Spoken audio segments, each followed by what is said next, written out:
Assalamualaikum warahmatullahi wabarakatuh. Jumpa lagi kita di channel Catatan Ponda. Pada kesempatan ini kita akan membahas mengenai pengenalan wajah. Kalau sebelumnya kita membahas pengenalan wajah dengan menggunakan gambar atau foto deteksinya, maka pada kesempatan ini kita akan mendeteksi dan pengenalan wajah dengan menggunakan kamera. Pada prinsipnya langkah-langkahnya sama dengan pengenalan wajah yang sebelumnya telah kita pelajari, yaitu langkah-langkah membuat data training, kemudian kita training modelnya, kemudian kita jalankan pengenalan wajah. Nah, kita langsung import library. Di sini kita menggunakan library NumPy. Kemudian CP2 dan OS. OS sebelumnya sudah kita singgung. Kemudian kita masuk membuat training data. Proses training data sama dengan proses ketika kita membuat pengenalan wajah. Ini fungsinya saya copy dari pengenalan wajah. Ya. Jadi kalau saudara lihat pengenalan wajah di sini, proses pengenalan wajah. Nah, ini fungsi detect wajah sama semua ya. Kita lakukan proses membaca LBP Cascade di folder LBP Cascade ya. Kalau kita lihat, saya menggunakannya di sini di deteksi wajah. Jadi di sini ada folder LBP Cascade. Kemudian kita buat fungsi deteksi wajah. Jadi kalau kita lihat fungsi deteksi wajah ini, pertama dia akan mengkonversi gambar ke abuan. Kemudian kita panggil Cascade wajah. Kemudian kita klasifikasi kaskadenya dengan memanggil LBP Cascade from face. Kemudian kita deteksi dengan menggunakan multiscale. Ya. Perintahnya Cascade wajah, detect multiscale, gambar. Gambar adalah gambar yang kita convert tadi. Kemudian scale faktornya 1,2 dan main neighbors 3. Ini sifatnya bisa berubah. Kemudian jika wajah tidak terdeteksi, maka dia return. Kita buat area wajah. Tentu kita akan membuat rectangle atau kotak untuk wajah yang akan kita deteksi. Ini adalah fungsi dari deteksi wajah pada OpenCV. Kemudian langkah berikutnya adalah kita membuat box atau kotak persegi. Nah, ini juga kalau saudara lihat sebelumnya pada fungsi pengenalan wajah, juga kita menggunakan model box begini ya. Jadi kita buat fungsi gambar persegi, di mana fungsi ini nanti akan membuat kotak untuk wajah yang terdeteksi. Kita buat fungsi gambar tag untuk menampilkan nama dari wajah yang terdeteksi. Setelah kita melakukan proses pembuatan kotak, maka baru kita melakukan proses perekaman wajah. Jadi wajah yang akan kita deteksi harus kita buat data trainingnya dulu, kita rekam wajah, sehingga kita nanti akan mencocokkan wajah yang diinput dengan wajah yang ada di data training. Kalau kita lihat dari proses perekaman wajah ini, maka ini tidak jauh dari pembelajaran kita sebelumnya bagaimana kita merekam gambar atau video pada pertemuan sebelumnya. Jadi bisa saudara lihat bagaimana proses perekaman video atau pengambilan gambar pada pertemuan kita sebelumnya ya, sehingga bisa membantu saudara untuk menjelaskan fungsi-fungsi yang ada untuk perekaman ini ya. Prosesnya adalah buka video, kemudian lakukan pembacaan frame, kemudian setiap frame yang dibaca akan melewati detek wajah, ya, deteksi wajah yang ada di fungsi detek wajah kita buat sebelumnya. Kemudian setelah dia melewati fungsi deteksi wajah, maka akan dilihat apakah wajah terdeteksi atau tidak. Ya. Nah, kalau dia terdeteksi, maka kita akan membuat persegi, ya. Persegi atau box atau kotak yang sudah kita buat sebelumnya. Ini ya. Nah ini persegi ini yang kita buat, gitu ya. Nah kemudian baru direkam. Direkam ini adalah kita menggunakan folder rekam wajah. Nah, kalau saudara lihat, saya menggunakan folder rekam wajah, di mana di sini ada dua data gambar. Pertama ini nanti kita isi, ya, rekamnya, gambar yang akan kita coba di perekaman wajah ini. Kemudian ada data wajah yang sudah saya isi juga, yang akan kita uji juga nanti. Di sini gambarnya. Nah, ini adalah data rekam wajah, gitu ya. Kalau saudara lihat di sini ada 0, jadi nanti data yang kita rekam akan masuk di folder 0 ini ya, yang masih kosong ini. Nanti kita lihat perbedaannya ketika dia sudah terisi, gitu ya. Setelah kita simpan dengan nama jumlah tadi berurutan, ya. Kemudian kita tampilkan frame-nya. Ya, sambil dia frame tampil, sambil dia setiap frame tampil, maka dia akan menyimpan, gitu ya. Tidak ada batasan di sini. Selagi dia terdeteksi, wajahnya akan dilakukan penyimpanan sampai kita menekan tombol escape, ya. Nah, escape untuk keluar, kemudian baru kita release. Nah, kita coba jalankan perintah ini untuk merekam wajah gambar. Kita ambil gambarnya. Nah, ini adalah proses perekaman wajah yang kalau kita lihat bahwa selagi wajah terdeteksi ditandai munculnya box ini, maka wajah kita akan terekam di folder rekam wajah. Nah, jadi kalau kita lihat proses perekaman terus berlangsung, kita lihat di foldernya, maka terjadi penambahan wajah ya. Nah, kalau dilihat dari di sini ada kotak-kotak kecil, kita bisa menyesuaikannya di multiscale ya, di Cascade. Nah, proses ini nanti kalau kita lihat di folder rekam wajah 0 ini akan tersimpan gambar yang akan menjadi data kita yang akan kita training ya. Jadi kalau kita lihat, kita escape dulu untuk keluar. Nah, ini adalah data yang terekam. Kita ambil tadi di rekaman wajah. Karena tidak ada pembatasan jumlah, maka selagi dia hidup, dia akan chapter frame tersebut ya, sehingga jumlah bisa menjadi lebih banyak gitu ya. Nah, seperti ini.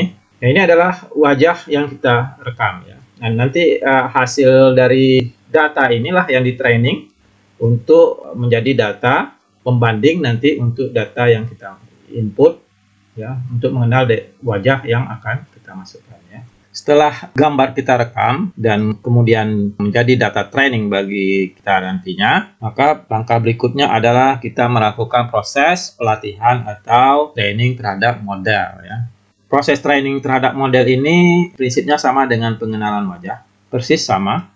Jadi di sini kita buat deteksi wajah dan label wajah untuk penyimpanan sementara dari proses training data tadi ya. Jadi setiap data yang di training akan masuk ke deteksi wajah dan akan dilabeli dan dimuat di label wajah. Kemudian ini adalah proses bagaimana kita membaca folder setiap set data pelatihan. Kemudian kita kembalikan daftar wajah dan label yang terdeteksi. Kemudian kita telusuri setiap nama gambar yang ada ya di data training kita. Nah, disinilah nanti ketika dia ketemu, dia masuk ke deteksi wajah dan label yang telah kita siapkan.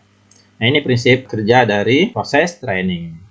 Nah, setelah kita proses training, maka tentu kita akan menyiapkan data yang akan kita training gitu ya. Nah, data yang kita training itu ada di rekam wajah. Jadi, prosesnya adalah deteksi wajah, label wajah, prepare training data. Nah, baru kemudian kita buat pengenalan wajah dengan proses LBPH. Nah, di sini kita akan melihat radius dan neighbor yang kita akan beri nilai, ya, tergantung nanti jumlah nilai yang tepat, yang baik untuk kita gunakan.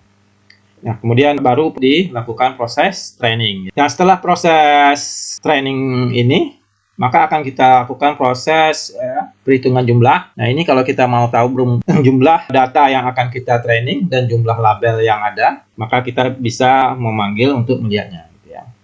Nah, kita coba jalankan hasil dari proses pelatihan model ini. Kita panggil. Nah, setelah kita melakukan proses training model, maka selanjutnya kita akan melakukan proses pengenalan wajah. Nah, proses pengenalan wajah ini, yang pertama yang harus kita ketahui adalah kita tadi mempunyai dua folder, yaitu folder atas gambar saya dan berikutnya gambar yang lainnya gitu. Nah, kita buat namanya di sini. Untuk namanya kita susun aja saya dan Nanda. Ini nanti nama ini penting untuk dia membandingkan dengan hasil dari data training, sehingga ketika gambar saya sesuai dengan ada yang di data training, karena kita meletaknya di posisi 0, dia akan memanggil nama saya gitu. Tapi jika terdeteksi gambar yang lain dan dia mengenalinya, maka itu adalah gambar Nanda. Dan jika dia tidak terdeteksi, maka dia akan menampilkan tidak kenal. Nah, ini prinsip cara kerjanya, ya. Jadi di sini kita kembali akan memanggil persegi atau box yang sudah kita buat, ya, dan wajah yang kita pilih, sehingga nanti ketika wajah terdeteksi, box akan keluar, ya. Juga kita akan menggunakan proses ambang batas. Jadi ketika dia kecil dari 75, maka label akan keluar. Label ini adalah label teks atas nama saya dan Nanda tadi. Nah, jika dia kecil dari 75, maka label teks akan membandingkan, ya, nama yang ada saya dan Nanda dengan gambar yang ada. Ya. Nah, kemudian jika dia kecil dari 75 juga, nanti dia akan menampilkan label teks atas nama tersebut. Jadi jika dia sebaliknya, ya, maka label teks tidak dikenal, gitu ya. Nah, label teks tidak dikenal, maka juga dia akan memanggil gambar teks, ya, dengan memanggil label teks yang tidak dikenal ini, ya. Nah, seperti itu. Nah, ini proses algoritmanya, ya, untuk mendeteksi wajah dengan kamera. Nah, kemudian baru ditampilkan frame-nya. Jika kita menekan escape, maka dia akan keluar. Nah, kita coba jalankan. Hasilnya akan kita lihat. Kita shift enter kan. Nah, ini adalah hasil dari pengenalan wajah. Kalau kita lihat di sini bahwa wajah terdeteksi, ya, dengan tampilnya nama saya, gitu ya. Nah, ini adalah membuktikan bahwa nama yang kita sudah buat terdeteksi dengan baik. Kita juga bisa melihat, karena saya ada membuat nama Nanda di sini. Cuma di sini kita coba menggunakan gambar HP saya, apakah terdeteksi atau tidak, ya. Nah, ini adalah gambarnya. Nah, kalau saudara lihat, ini terdeteksi dengan baik, gitu ya, Nanda gitu. Kita udah lihat tadi, datanya udah ada, ya, di data Nanda tadi. Nah, inilah dia membuktikan bahwa proses training dan deteksi berjalan dengan baik. Nah, untuk keluarnya kita bisa menekan tombol escape. Kemudian jika kita ingin mau menambahkan, bisa aja dari hasil deteksi wajah itu, misalnya kita mau menambahkan waktu. Jadi kita tahu proses pendeteksian wajah itu kapan waktunya, ya. Nah, di sini kalau kita mau masukkan waktu, sambil juga kita belajar, ya, bagaimana menggunakan waktu, ya, date di Python, ya. Jadi kita import date time sdt. Nah, kemudian kita set waktu sekarang sama dengan dt.date time, ya, titik now. Nah, kemudian selagi gambar ditampilkan, maka waktu juga tampil. Di sini kita display time sama dengan sekarang titik time. Kemudian kita set waktunya day, kemudian month, kemudian year, kemudian jamnya hours, menitnya, kemudian secondnya, ya. Nah, ini format waktu yang kita gunakan, ya. Nah, kita di sini lupa buat tanda videonya dulu. Di format waktu day, month, year, kemudian hours, minute, second. Nah, setelah kita set waktunya, baru kita panggil. Nah, untuk memanggilnya ini kita gunakan cv to titik put text, ya. Nah, ini nanti sering kita gunakan juga nanti kalau kita mau menyisipkan tag, ya. Bisa juga nanti saudara pahami, pelajari penggunaannya. Jadi di sini adalah frame, ya. Kemudian yang kita panggil adalah display time. Display time. Jadi kalau misalnya nanti di sini adalah teks, ya tinggal kita buat teks, ya. Di display time itu kita ganti dengan teks, ya. Kemudian dibuat 10,30 ini adalah titik koordinat CV2. Nah, baru jenis hurufnya kita panggil, ya. Huruf besar, ya, Forster, tinggal pilih saudara menggunakan yang mana. Besar hurufnya 1. Di sini warna, ya, 00255. Kemudian ketebalannya 1.